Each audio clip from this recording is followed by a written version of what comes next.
Hi, my good people. How are you? Eddie Marcus here. Got a few things I want to share with you about life. As spokesman and advocate of, I am glad to be able to not just stand, but really have something worthwhile hearing. You know, a lot of people try to explain God when they do some of the things that they do. Seemingly to others, it's ignorant, it's foul, and these people who do these acts feel that it's justified because they're doing it in the service of God.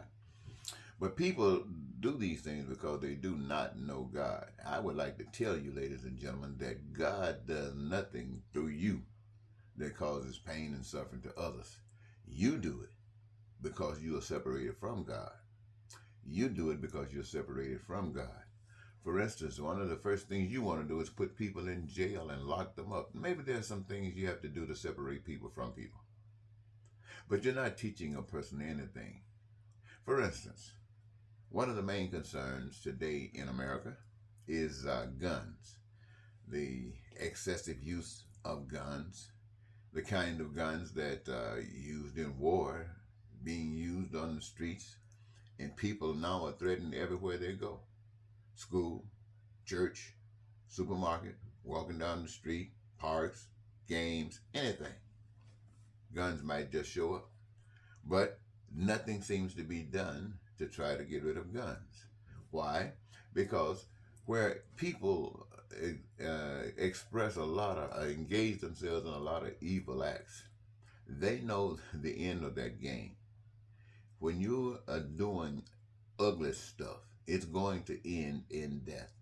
And the only way you can prevent it is to prepare yourself to threaten whomever you are abusing.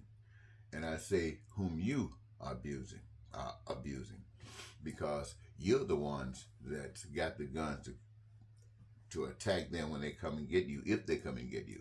Or if they don't come and get you, then you're using your guns to go and get what they got. It's all because we are separated from the Spirit of God, the Spirit of love, the Spirit of truth.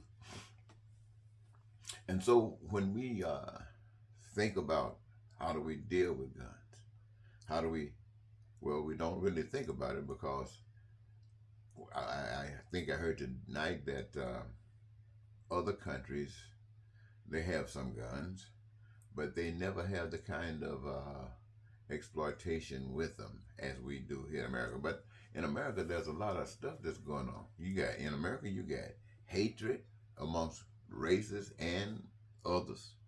You got it. It's been taught, practiced. You got bigotry amongst the people, and it's being taught. Sometimes you don't know it's being taught, but it's being taught. You got hypocrisy. You got all kinds of vices that disturbs the minds of people. And so when you think about that, and you think about sometimes people wake up, and when they do, they might retaliate. So you use the gun. So if you really wanted to get rid of the gun violence, the excessive uses of guns, you'd have to do the same thing that you would do as far as getting rid of jails, police killing people, black people, people of color. What is that? You have to start treating people right.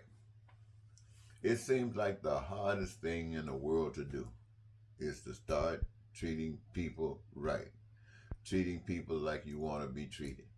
Why is it so hard to do that? Because it's one of those things that has very seldom to never been practiced. Ever since the beginning of time, the world has been run on abusing one another for your own benefit. Ever since human beings been walking on the face of this earth. Now there might have been a time, there might have been a time that they did it right. I don't know. But from what I've read, based upon the history that I have been exposed to, there has not been a time when people just existed, treating people right. Even when people separate themselves from the rest of the group. for one purpose. What is that? To treat people right. As soon as they get over there, they do the same thing with this little group that they would have done to them in the big group. It's like they don't know anything else. All they know is this.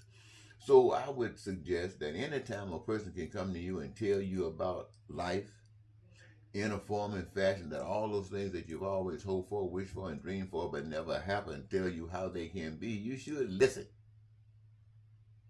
Don't. Why would you let the world that keeps you in bondage, that keeps you a prisoner to the system, regardless of how you are abused or not, whatever level you find yourself in, why would you let that system tell you how to receive that life that you be praying for? Why would you listen to that? They tell you that you got to, don't rock the boat here, die, and if you are right, then maybe you can walk into that. Well, they tell you that because they're trying to protect their existence. Survival of evil is built on a lie, and it stands on a lie, and it will exist continuously on a lie until the people wake up and say no more. Then the lie can't exist no more. It starts falling apart. All the suffering and pain that people have had to go through because they didn't have money, it started dissipating. The debt that people had, the heartbreak that they had, will start dissipating because they'll start having what they need as far as food. They'll have the right, proper kind of food. They'll have, my friends, the right kind of housing as they desire. They'd have access to education to aid them to be better at whatever it is that they've been given to do. They'd have access to health care to protect them from the womb to the tomb, to make sure no diseases, sicknesses can take them out. Transportation, infrastructure, beautiful world, the most beautiful world you can imagine. All of that, my friends, right here, not dying, right here. Why? Because you wake up. You realize that all of the resources around here, natural resources, that got all of these different names on it, is nothing but an expression of a system that was established that allowed the robbery of that which God had made for all people for the benefit now of some people. They got the name on it. Now, that what it is housing, people want it, need it. But rather than be able to access it through the system that allows everybody to have access to it so they can use it, now you got to pay for it. But how you get money? Now you got to work not in what you are interested in, not necessarily, but in what is available for you. Now the system being set up, usually they're going to try to satisfy your basic needs, for sure. But as far as the work goes, it perpetuates a design. It perpetuates a vision that others see. And it does not include everybody. So even though you're working in what you call a legitimate system, which say one more time, a legitimate system, what you're really doing is working in what you call a system that has been legalized so that people can be suckered to believe that it's okay. But actually what it's doing is doing the work of evil.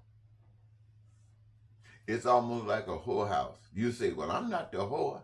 I'm not the John. But you making sure that every time a John or a whore leaves, that room is clean, spotted up for the next crew. All of it that are working together. But you say it's not your job. They're the ones that's evil. You're not. You just... That's what's happening in the world. Being abused. And they're none exempt. None. Nobody's exempt. But those that have been killed trying to take care of it. And I say being killed because today, if you're not harassed and being murdered at, threatened at for your righteousness, you ain't doing nothing. Nothing. How hard you think you might be, it had no effect So you're not doing anything. And when it's not having an effect, it's telling you to come closer. But it's not asking you to pick up guns. That's the way of the world. That's why they need their guns. But you stand up. You expose them. Cause them to be threatened by your existence. Where they either have to make some changes in the way that that conduct is affecting people. They have to do that. Or they got to kill you. And when you stand up till they make those changes, God is glorified, not you. What you standing up for is being glorified. That's God. And when they turn around and kill you to get you out of the way, God is, that's the highest glory God can get. That's the highest glory God can get. What that mean? That means that the people understand. Somebody said, well, what does that mean the people understand? When Martin Luther King was killed, the people rose up. But what was it that God was so glorified that it meant something for the people? Was it because they got a statue? Was it because they got a holiday? Well, a lot of people might want to say there was nothing. But the truth of the matter is, whether you admit it or not, it is something. It's not the end of the game, but it is a win. It is a win because now you could do some things that would be denied you because the love of God intimidated enough people to change their mind. And it took Dr. King to put his life on the line to do that.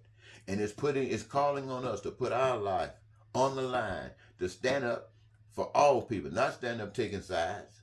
All of that stuff is crap. But standing up to make it right for all. If we can't stand up for all, we're not standing up for God. Sit your tail down. Well, or take any side you want. If you're not working for God, it doesn't matter. Remember that, ladies and gentlemen. Remember that the whole world is man's world. I think that's what James Brown said. This is a man's world.